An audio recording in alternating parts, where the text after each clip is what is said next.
This is Tall Tale TV, your podcast for sci-fi and fantasy short stories.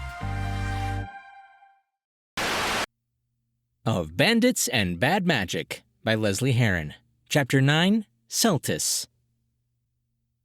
What did you do? Eric tore his gaze away from the growing mob to glance down at the tiny merc at his feet. Raising an incredulous eyebrow, Evan turned his attention up to the doctor. Hey, don't look at me. I went around the corner to take a week, and when I came back, there was a whole party going on. He waved an arm towards the group. Eric opened his mouth, but the mage clapped him hard on the shoulder. He looked down at the hand and then back up at that lopsided grin. What? Well, one of us is going to have to go out there and see what's gotten their knickers in a twist.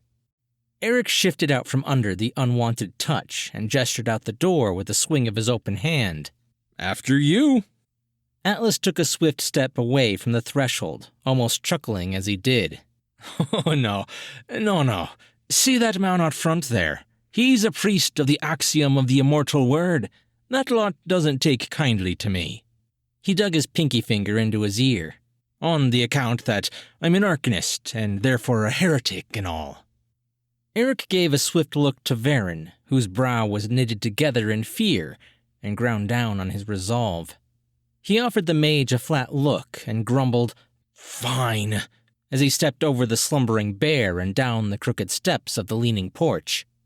Navigating the deep, muddy trenches and sinkholes from the previous night proved to be a feat in itself, and he soon stumbled to a stop some 20 feet in front of the angry crowd. Sweat began to bead up on his brow as his eyes drew across the entirety of the mob before him. Eric held up his hands, hoping to quell the growing anger. "Everyone, calm down, please. Whatever this is about, it's all just a big misunderstanding." Despite not having the desired effect of pacifying the mob, the crowd did grind to a halt. Many of the villagers leaned closer, jumping to see over the shoulders of those in front, or peering through gaps between arms and legs. A sudden buzzing filled the air as curious mutterings began to take root. Recognition lit up several of the faces, and Eric heard one of them blurt out, "The rumors are true. The king has returned." He thought maybe he could play this up to his advantage, ready to step into the role of a ruler, until someone else followed those words up with, "Let's kill him!" Eric swallowed the lump in his throat, sure the others could see the fear creeping up into him as the mutterings grew into vocal outrage. "Heathen! Necromantic scum! Murderer!"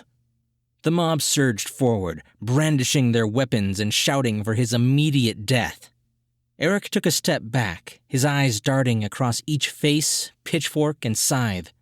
At the front of the group, bathed in the flickering light of the torches, was the priest. The older man, with gray in his hair and a lack of smile lines on his aging face, did nothing to rein in the group. The idea that reasoning with these people would be nothing more than a lost cause ordered Eric to retreat back into the ramshackled house. But his feet were like lead, and he barely had a moment to step back when someone loosed a stone. A sharp pain erupted from his forehead, and he collapsed to one knee, clutching the cut above his eye as it began to ooze. A tiny blur skidded to a stop in front of him. Evan, standing guard before the doctor, brandished 2 sets of knives. "Anyone who takes a step closer will be losing a kneecap." The mob continued to push around the priest, maintaining their slow march forward through the muck. "He's here because of the prince. We should stone him too for all the bad luck he's brought on our town." Eric felt a surge of anger and pushed himself to his feet. "Varen didn't have anything to do with us being here." He squared himself off behind the tiny merc, placing himself between the mob and their view of the house. "Your quarrel is with me. Leave him out of this." An older woman, dressed in drab, gray farm clothes, stepped forward and plucked another rock out of the mud. "Both of you are traitors to the kingdom." Eric pushed his fingers against the pain in his head and pulled them away to reveal blood. He grimaced as something rushed past him, flinging mud up with each of its long strides. His mind was struggling to keep focus on anything but the agony in his head, until he heard the blood-curdling scream of the woman. He pulled his hand away to see Bob wrenching the rock from her hand with ease and hauling her into the air with a single hand. Panic erupted from the mob, half of them raising their weapons to advance on the creature, while the other half backed away toward the priest, tripping over one another as they did.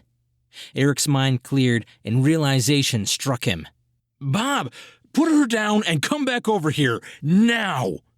There was a loud squelching sound as the woman was tossed backwards into the foul muck. The undead turned around and began trudging its way slowly back to its master.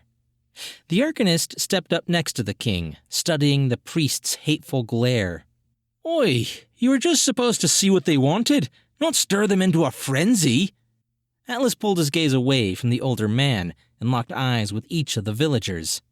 Some he recognized from the night before, including the bartender and a few of the soldiers they had run across. Even Giselle was present, tucked just behind the priest, but wore a face of annoyance instead of fear. Atlas let out a hefty sigh and scratched at his eye patch. "Sort it all. There'll be no use reasoning with these folks now." "That's him! That's the man from last night!" a voice near the back shouted as someone pushed their way towards the front. "He used his magic to make a wild bear attack me! He cursed my child!" For the first time, the priest allowed a modicum of emotion as his lips twitched into a slight sneer. "Leave, mage, or share the king's fate." Atlas felt his teeth grind at the insult. He was used to being confused with a lowly mage. After all, how to express your vast knowledge of the arcane arts without wearing a giant sign? Something he would normally let slide. But after an exhausting night of hard work, he was cranky. And to be frank, he was tired of having pious folk look down their noses at him. He pulled in a breath, letting it seep deep into his belly. He drew on his power, feeling it course like ice through his veins as it moved through him to mingle with the air. The cold turned to molten lead inside him as he balled his fists and stomped the ground, letting the building energy erupt from him like a bomb. "I am an Arcanist!" Eric jumped back as Atlas's words boomed at a volume not humanly possible. It radiated out like a shockwave, rattling loose bricks, snapping weak branches, and nearly collapsing the small hovel.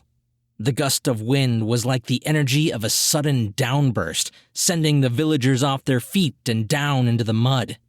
All except the priest, who appeared unharmed, unimpressed, and somehow immune as his elegant robes and graying hair were simply ruffled, as if by a warm summer breeze. Atlas cackled to himself as he watched the villagers scramble to their feet and trample one another in their haste to leave.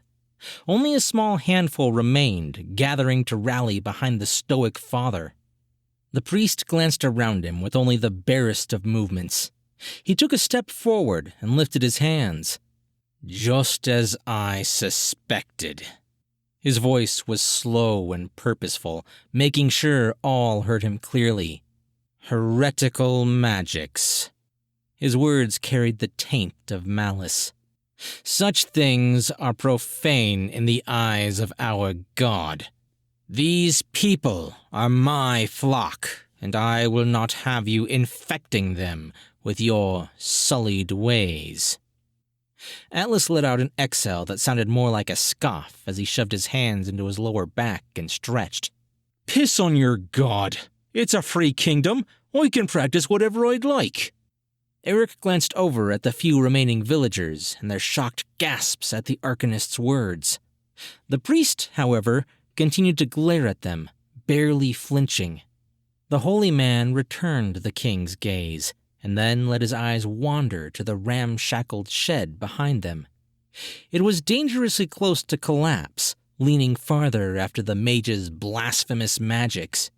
He could see the prince standing beneath the crumpled awning, the familiar script of fear scrawled across his face. "Out here," he began, turning his attention back to the heretics. The Crown's laws are not as strong. We bow to a higher law." Atlas shrugged. "Does that law still apply when the king himself is standing 20 feet away from you?" The priest snorted through his nose. "A paper king in name alone. Lucian Folkgrave rules all of Ebra. This man is not but a necromancer and a disgrace to his people." His gaze shifted back to the lost king. "Not to mention he's accused of high heresy." Eric felt a squirm of unease twist his insides. He didn't like the way the preacher was staring at him. It felt like his soul was being judged and was found detestable. "Screw this!" Atlas tossed his hands in the air and turned to look at the king. "Just let Bob eat him, and let that be the end of this." Eric's gaze whipped over toward the Arcanist, his jaw going slack. "What?" The priest turned his attention to the undead creature and felt the smallest flickers of fear ripple through him. His hands moved up instinctually to clutch at his holy symbol. He brandished it out before him like a protective shield as he retreated a step away from the heretics. Eric looked from Bob to the golden disc the priest was holding. It was engraved with the symbol of a large feather pen draped across an open book. But the zombie made no reactions, clearly unfazed by the trinket. Atlas let out a bark of mirthless laughter as he shoved his hands on his hips. "Ha! Even your god can't protect you from that." He used the nod of his head to gesture over at the undead, who was patiently waiting for orders from its master. A seed of rage began to bloom somewhere deep within the priest, and he threw out his hand in a swift motion. "Enough!" His gaze flickered across the group ahead of him, his calm countenance breaking into open hostility. "I've seen all I need to. If you and your ilk will not leave, then you will be dealt with accordingly." Atlas smirked as he took a step forward, glancing at the few remaining bodies cowering in the man's shadow. "Oh, really? By you and what army?" The priest set his jaw, feeling the anger seething in his soul. "The Regent Lord's army. Word has already been sent to the local outpost. We expect their troops to arrive in Oxhand within the hour." He steepled his fingers and allowed a wry grin to curl his features. "Now, if you'll excuse me, I have a pyre to build." Atlas frowned. That was not the answer he had been hoping for. They watched as the priest gathered his flock and began to retreat into the shadows of the nearby houses on the edge of town. But one remained, a familiar mop of bouncy blonde curls that framed a delicate heart-shaped face. A mud-splattered Giselle was standing before them. She was dressed in her barmaid attire and was staring up at them with a mild look of panic in her dewy eyes. Atlas felt his hopes rise and a quickening in his pulse as he drew closer to her. He reached out to take her hand, but froze when he heard the words, "Come, Giselle," emanate from the priest. "Just a moment, Father." She didn't turn her head to face the man, but kept her eyes locked on the Arcanist. "I wish to offer the heretics a last confession before they die." The priest narrowed his eyes, but didn't argue. He turned to his other followers, nodding, before continuing their strides back into the town. Giselle dropped her shoulders, relaxing slightly as she heard the retreating sound of footsteps. "Sorry about my da. He can be quite overbearing at times." Atlas let out a long sigh as he nodded in agreement. "Oh, aye, that he can." His eyes snapped open as the realization hit him. "Wait, da, as in father, like father, but you're a dwarf."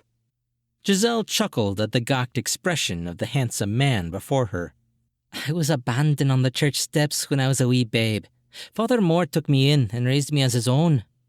Atlas pulled his hand away and folded them against his chest. So, is he bluffing then?" Giselle's eyes went wide. "Oh, no. You need to leave. They will be back." Atlas let out a string of curses as he dragged his hands through his hair. "Son of a banshee! I guess we best be making ourselves scarce then." Eric clapped a hand on the mage's shoulder, turning him around. We can't leave yet. We haven't found my brother. Atlas sighed. Yeah, well, being burned alive won't help us none either. Eric chewed his tongue for a moment before allowing himself to say aloud what he had been thinking. He still couldn't quite bring himself to believe in magic, but he also couldn't explain what the mage had just done.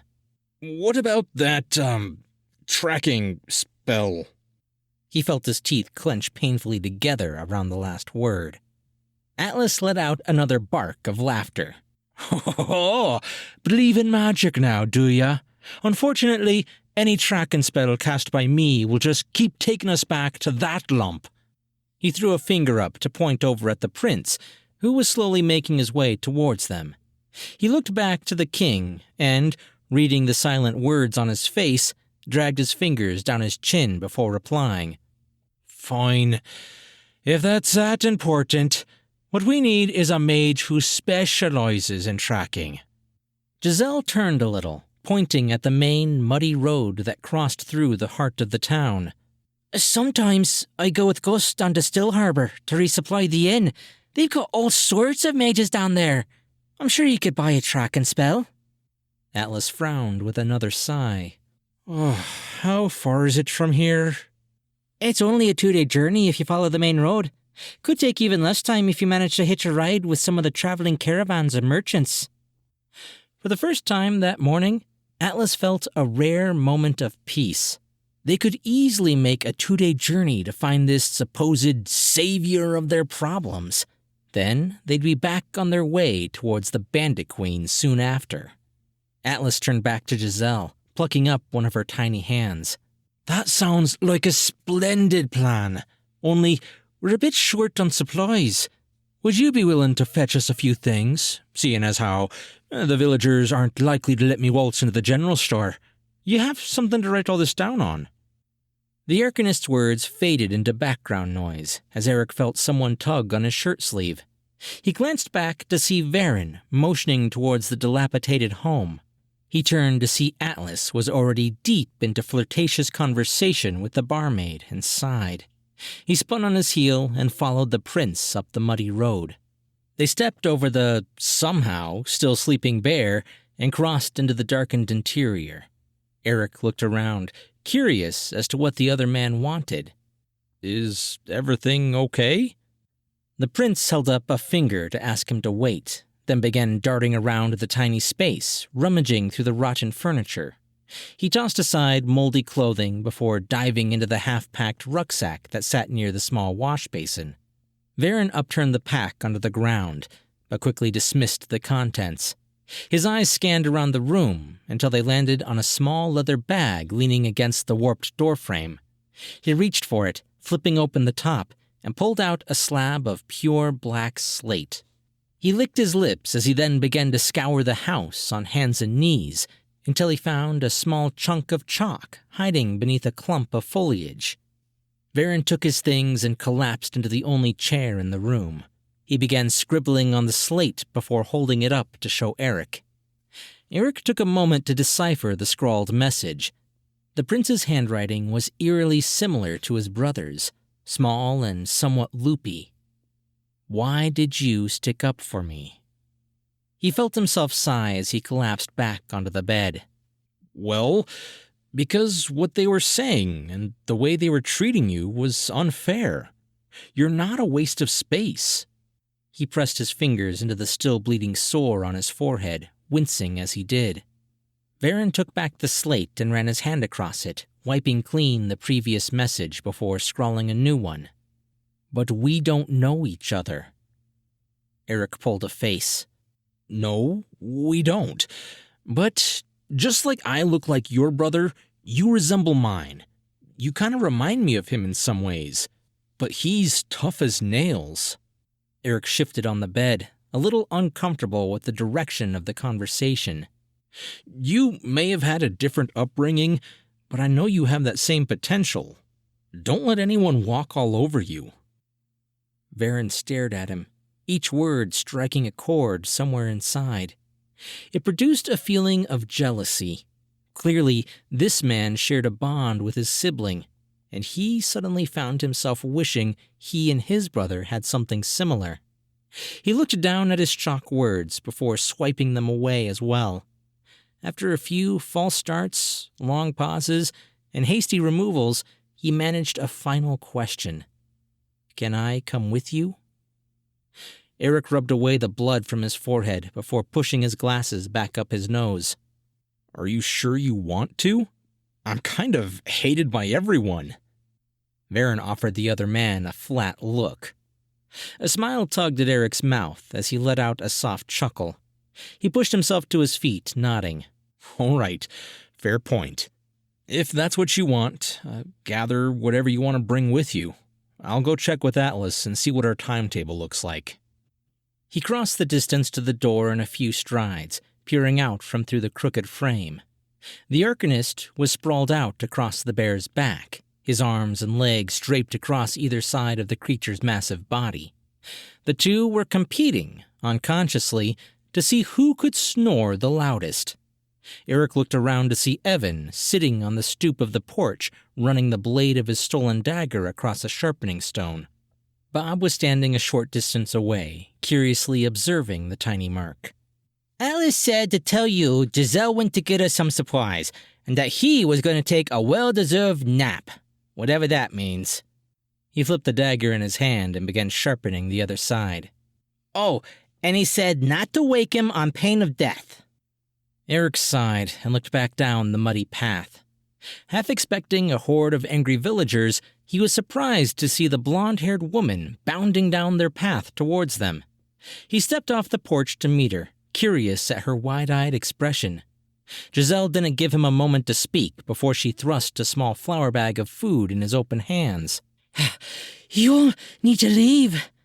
She glanced over her shoulder before turning back to him. "Now, the troops are already here, and they want bloodshed." She pulled out a scroll of paper and pressed it into the bag. "I'm sorry, I wasn't able to get all the things on the Arcanist's list, but there's enough food there to last you till you get to another town." Eric looked down at the scroll. The shopping list unfurled and spilled out of the bag, the end tickling his knees. He couldn't help the roll of his eyes when he glimpsed such things as silken robes, windflower, and a whole cow. He turned to the tiny merc. "Get them up." He gestured at the slumbering pair. "And tell the prince we're leaving." An echoing rumble began to rise from the sleepy village. He could hear shouting above the sounds of marching boots. Eric felt his stomach drop as he turned to help shake the bear. "Barry, get up!" The lumbering beast wriggled his nose in response before prying open his tired eyes. A momentary flicker of fear coursed through Giselle when the giant bear pushed itself to its feet, threatening to crush the porch beneath its massive weight. It let out a grunt and a grumble before its tiny ears perked up and its eyes went wide. Immediately, it began to lumber towards the road leading away from town. Giselle pulled her attention away from the creature, with difficulty, to face the king once more. "You can't take the main road, neither. Renfried's men have set up a trap a few miles out of town. You'll have to go through the woods." She pointed to the darkening forest behind the ramshackled house. "Go, quickly!" Her gaze flickered back towards the bear, who was struggling to turn around in the thick muck. The Arcanist was still sound asleep on its back. "When he wakes up, give him a big kiss for me." She offered the king a sly wink. "And tell him he still owes me the rest of that magic act." She didn't wait for a response and spun around, darting back towards town. She ducked between two houses, dissolving into the shadows and disappearing out of sight. Evan shoved the razor-sharp knife into its sheath. "Gotta admit, for looking so funny, the guy sure has game." Eric turned, looking up at the looming darkness of the forest behind the house. His rationality was tugging at his senses, telling him that maybe they could talk their way out of this. Anything would be better than getting lost in the woods again. He scratched at the back of his head, wavering on the spot, until he heard the clanking of armor getting closer. He pushed down his trepidation and motioned the others to follow him as he stepped beyond the fields and through the tree line. of Bandits and Bad Magic is Book 3 of the ongoing series by Lesley Herron. Tune in every few weeks to hear the latest chapter as it's being written. If you'd like to listen to Books 1 and 2, you can find links in the description. A feathered hat, 2 silver pins, a half bottle of brandy, 3 bedrolls. Seriously? Right, my mistake. 2 1/4 bedrolls. Hey! Oh, and of course a live cow. What in the heck do you need a whole cow for? Well, for starters, milk, obviously. Right, obviously. And second, do you have any idea how much a bear eats? I'm guessing a what? A lot. I'm sure you've heard the saying, eaten out of house and home. Well, there's a reason we met in the middle of a forest and not in a swanky villa. Fine. You made your point. Have your cow. Right, where was I? A large wheel of cheese, a pack of playing cards, 2 satin blankets.